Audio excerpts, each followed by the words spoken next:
church where God is up to something. We are located in Harvey, Illinois. I am excited about this week's midweek moment. I want to talk to you about help our unbelief. The man with the lunatic son in Mark, the 9th chapter, the 17th through the 24th verses. This man needed to really believe. Jesus asked the man, how long had his son been in this condition? And the man answered and said, as a child. Then Jesus said, if you can, all things are possible for the one who believes.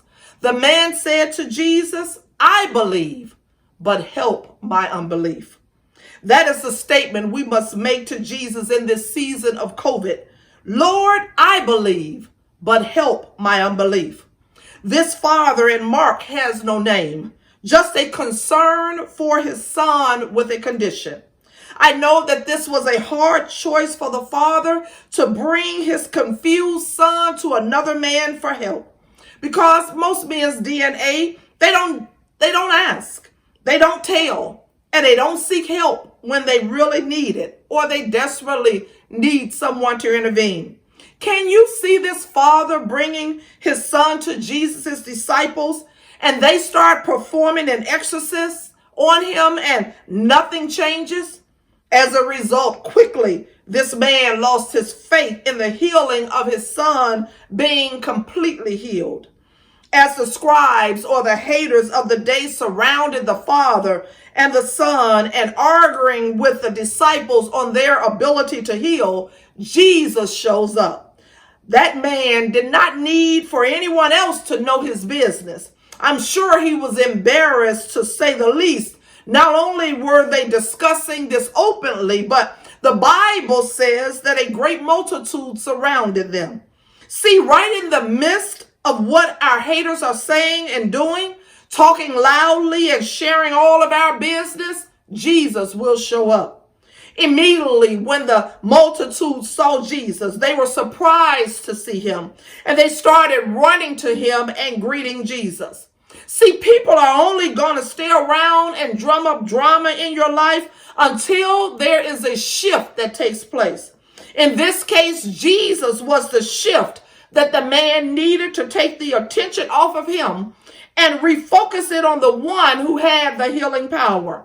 Jesus steps right in and says to the haters of the disciples, what are you discussing with them? I believe Jesus was saying, if you want to know how a thing works, then come to the source, ask me. The scribes or the haters of Jesus had nothing to say. Just a minute before, they were already arguing with the disciples. But when Jesus shifted the focus and shined the light on their haterade spirit, they had nothing to say. My mama always told me that we've got 6 months to mind our own business and 6 months to leave others people's business alone. No one else should have been as concerned about this young boy other than the disciples and the master healer Jesus. The man spoke up out of the crowd. Do you know how much this must have took for this man to speak up and expose his situation to a multitude of folks when Jesus asked, what is it? How embarrassing it must have been for him to tell his business in front of everyone. How desperate this man must have been to look at Jesus and say that he could not do anything for his son. So he was bringing him to the physician or to the disciples for healing. The man painstakingly shares the condition of his sick son who was acting wildly and deranged. The fact that the Bible says that the boy had a lunatic spirit lets us know that some things in our lives are not just physical or psychological things happening. These are spirits that have attached themselves unto us and can be cast out. When one is out of their mind and not acting in their right spirit, it is a spirit that has attached themselves to us. In this state, there is an inability to hear God's voice. There is an inability to speak God's oracles. There is an inability to discern light from darkness. There is an inability to know false teachers from anointed preachers. There's an inability to see what is ahead because we are living in the past. I believe the father spoke up because he wanted a breakthrough and he had nothing to lose. He had already done the hard part. He came out of his house. He told his story to the disciples, and he was exposed for doing all of these things. The haters were already talking, and his son was still no better. If he had not spoken up, he would have returned home with a lunatic son and demonic spirits. He would continue to be talked about for how he handled his affairs at home. He would be ostracized for having a lunatic son. His haters were going to talk about him anyway. When your haters are talking about you, listen, they don't get your condition right. They make up lies. They run and tell the crowd, come and see your failures. It seems that misery loves company. Let me help you see what the haters do. You tell them you have asthma, they talk about you anyway. And they say you wheezing and coughing and acting like you can't breathe just to get attention. They tell lies. You tell them you are sick. Doesn't really matter what sickness you may have. They talk about you anyway. They make up lies about what you got. And they pronounce your coming death. They tell lies. You tell them you are in need of a financial breakthrough. They talk about you anyway. They tell the Facebook world you're about to lose your home. You broke and your car is being repossessed. They tell lies. I heard somebody say that it's a mean spirit to kick someone while they are already down. But your haters will, if you give them an inch, they will surely take a mile and drag you through it. Listen to what the Father said in response to Jesus' question to the scribes. The Father says, my son has a lunatic spirit. When the spirit takes over, it seizes him. It throws him down. He foams at the mouth, gnashes his teeth, and becomes rigid or inflexible and stiff. Then the Father said, I spoke to your disciples that they should cast it out, the spirit out, but they could not. Any of us in this Father's position would have doubts about entrusting healing to those that could not heal. However, Jesus responded to the man, but he was not really talking to the man.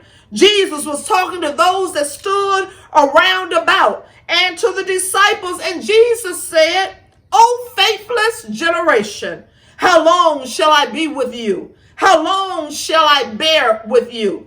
Bring him to me.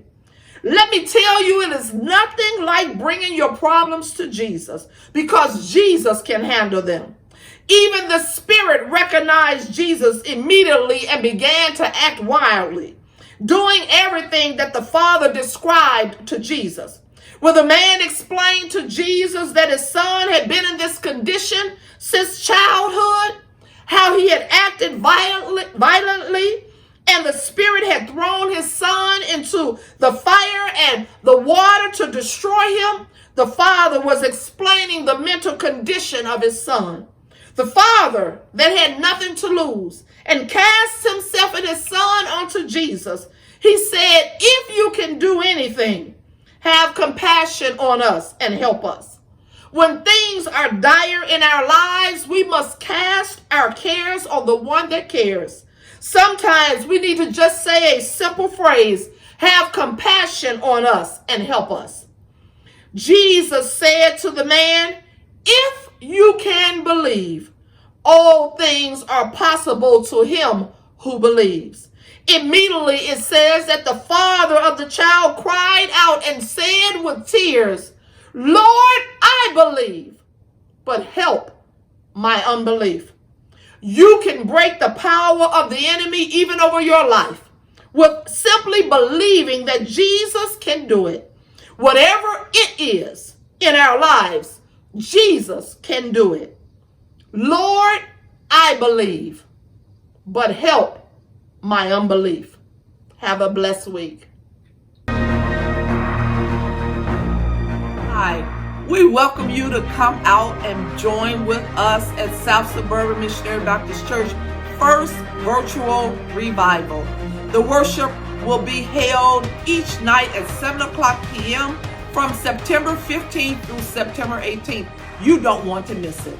See you there.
About you, but I'm ready to park and praise. Join us September 20th at 11 a.m. at 15201 South Lexington Avenue in Harvey, Illinois, South Suburban Missionary Baptist Church. A park and praise. Wear your mask that you would not believe.